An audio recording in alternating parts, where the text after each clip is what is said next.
it's Colson. And it's Laura. Today we want to talk about what happens when you mess up on your health journey. And we as humans are not perfect. Nope. And we are going to make Mistakes. And mistakes, are they good or bad?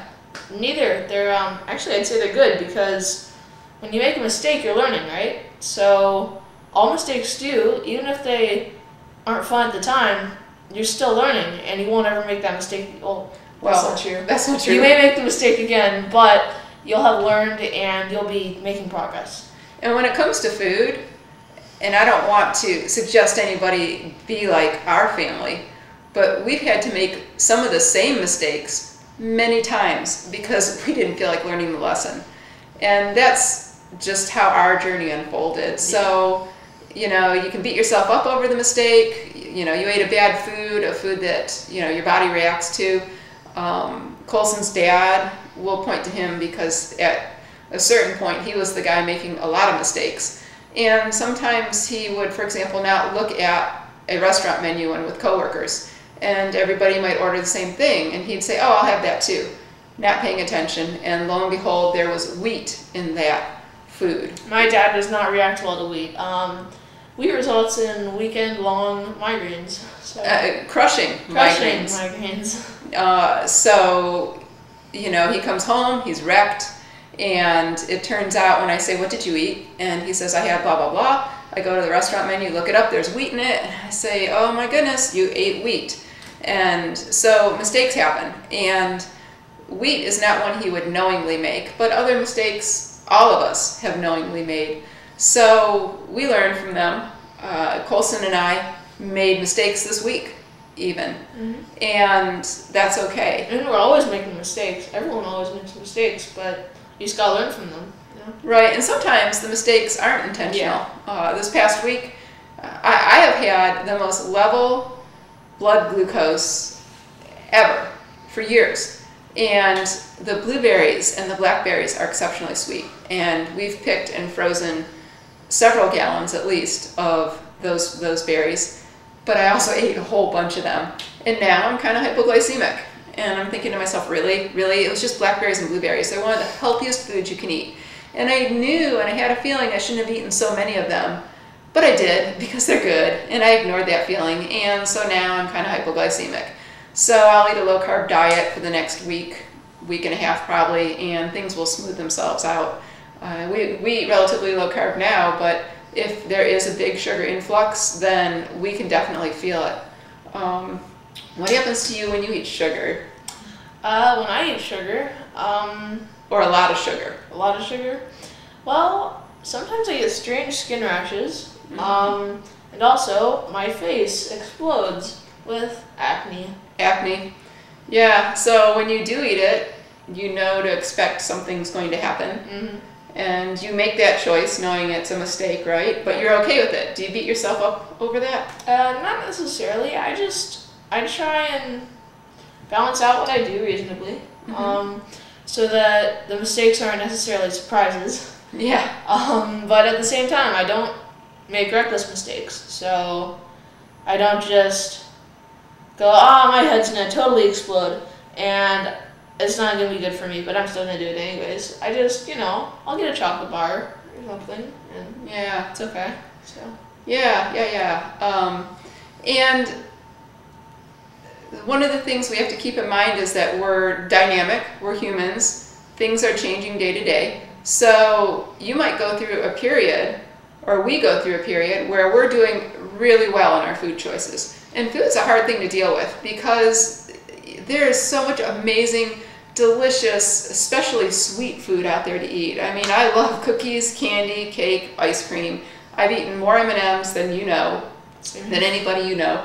And not the M&Ms, but yeah, no, Colson's never had regular chocolate, but you know, those foods are always there and they're always tempting.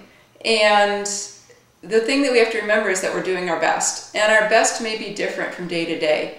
So for our family, it took years, literally years, for us to build up an immunity to the call of sugar.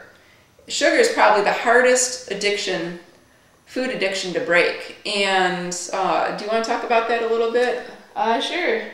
Yeah, so sugar is a very hard food addiction to break because, you know, sugar's fun.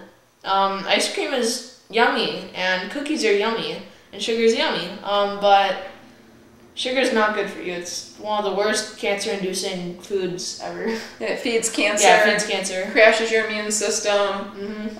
If you're traveling on a plane, where there's, you want to talk about traveling on a plane? Sure. So on a plane, you know, some people, including me, I used to think this, that that having treats while you're traveling on a plane and you're going to a destination is fun. And it's like, you know, party time, let's have treats. But that's really not a good idea because there are a lot of sick people on planes, and eating sugar crashes your immune system. So when you have sugar, you crash your immune system, and then there's a good chance you might get sick. So it's not fun to ruin your experience wherever you're going by eating sugar and then getting sick for your trip. Right. And you know, one of the other things, the reason that sugar has such a grip on people is that you may have heard in the news about the gut microbiome and the gut-brain connection. And basically, we have a whole bunch of critters in our gut. And the bad critters love to eat sugar. They love junk food, they love sugar, they want it all the time. And when you have food cravings for sugar and sweets, it's because those critters are saying, feed us, we want those foods. So they're, in a sense, almost hijacking you and demanding that you feed them. And so some people will say, I just don't have the willpower, I just don't have the strength to not eat the sweets. And it's really not willpower or strength, it's about a whole separate organism demanding that you feed it. Yeah, there are so many critters down there that are like, hey, give me my sugar. And so it's not you who has the issues, it's them who have the issues. And they're telling your brain, hey, we want the sweets. And so your brain's like, ooh, I want the sweets. And so these little critters here, if you don't feed them, they'll starve. And then you won't have any cravings. It only takes about 30 or 40 days. And then you're free. And like the world opens up. Right. So that's really like a 30 or 40 day hormesis challenge where you are pushing your boundary. And it's hard. Day by day. I tell you what, when I went sugar-free the first time, and I go through periods where I stop all sweets. And then I might not, because I like dark chocolate, I like raw honey. But that first week, I could just about eat my arm off. I start eating nuts, tons of nuts. I need something, I need to gnaw, I need to chew. And that's because something something crunchy, the critters are getting cranky. And it is a day by day, sometimes moment by moment test to not give in.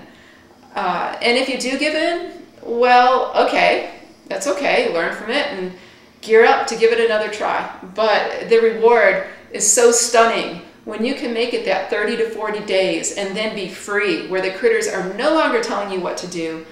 The whole world looks different, and the food tastes different, and the nuances of the food become stunning. It's a lot more fun too, because yeah, your brain changes from, ooh, I just want this mindless sweet food to, you know, these foods all taste different and I can taste all the differences in them, and it's kind of like a fun little, you know, potatoes and carrots, everything tastes so wonderful. Everything tastes different. Yeah, and you know, even today it was really neat. We were buying chocolate bars, dark chocolate, because we're getting ready to go to camp and take Colson to camp, and it's about a 5.5 hour ride, and we have finally given up the notion that we have to have potato chips and other junk in the car. So we have gotten some dark chocolate, and I got an extra bar today for Colson and I to share. And it was an 88% dark chocolate bar. And Colson made an assumption that that would taste pretty awful. Because I'm a 70% dark chocolate guy, for the most part, so I was kind of scared because 88% is like 20% more than what I usually eat. So I was scared it would be pretty bitter and not yummy, but I tasted it and it was really interesting. It wasn't very sweet, but it had a strange sort of flavorful, I don't know, aroma, I guess. Aroma? Yeah, and it just tasted like tasting a garden, I guess. Like Wow, that's a flower interesting. garden. A little bit. And it was really a good experience. It tasted pretty good. And I found that I liked the new food.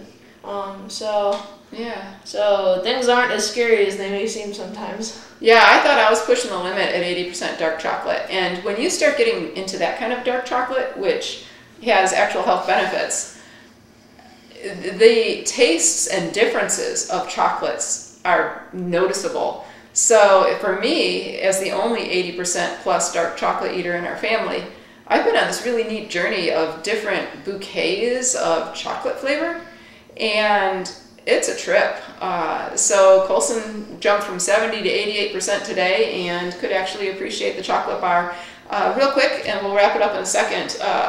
Couple of important things. There's a book called The Four Agreements by Don Miguel Ruiz. And the four agreements, let's see, can you name them real quick? Yeah, I can try. So, the first one is don't make assumptions. I may say these out of order, but they're all there. So, one, don't make assumptions. So Colson made an assumption about the 88% chocolate bar and it was wrong. So, two, don't take anything personally. Three, So people might get on you for eating differently.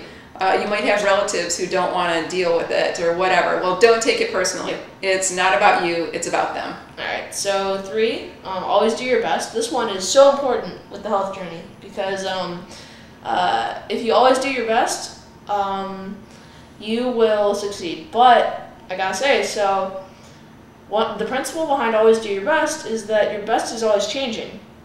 So your best isn't rock star all the time.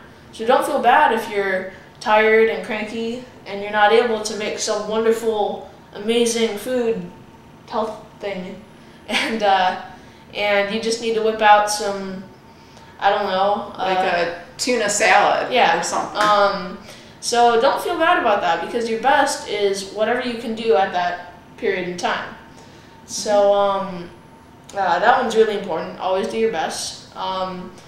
And what's the fourth one? The fourth one is be sincere and truthful with your words, which I'm not really sure how that applies to the food journey, but the other three sure as heck do. Make sure that I got a way to apply that one. Oh. So if anybody's on the journey with you and they have messed up, don't be sarcastic with them. Be supportive. So being sincere and truthful is about using your words to empower others as well as empower yourself. Yeah, because the whole journey is so much about community as well. Oh, you're such a rock star. Yeah, the community part is huge. So we'll talk about that another time. But if you are on this journey by yourself right now, continue to watch our videos. But go online. There are lots of great resources. Google paleo. Google gut and psychology syndrome diet, Google healing foods diet, but build your community, and we'll talk about that in another video. Yeah, so does that wrap it up? Yeah, I think that wraps it up. Alright, cool. Well, we hope you enjoyed the video. Remember, it's okay to make mistakes because they're great for learning. And you're human. Yep. And conditions are always changing. So conditions are always changing. Just learn. Yeah, so we hope you enjoyed the video. I will be at camp for the next 2 weeks, so there will probably not be any videos in that time. That's what he thinks. Well, maybe she'll make one. Leave a like and a subscribe if you enjoyed, and happy Hormesis! Happy Hormesis!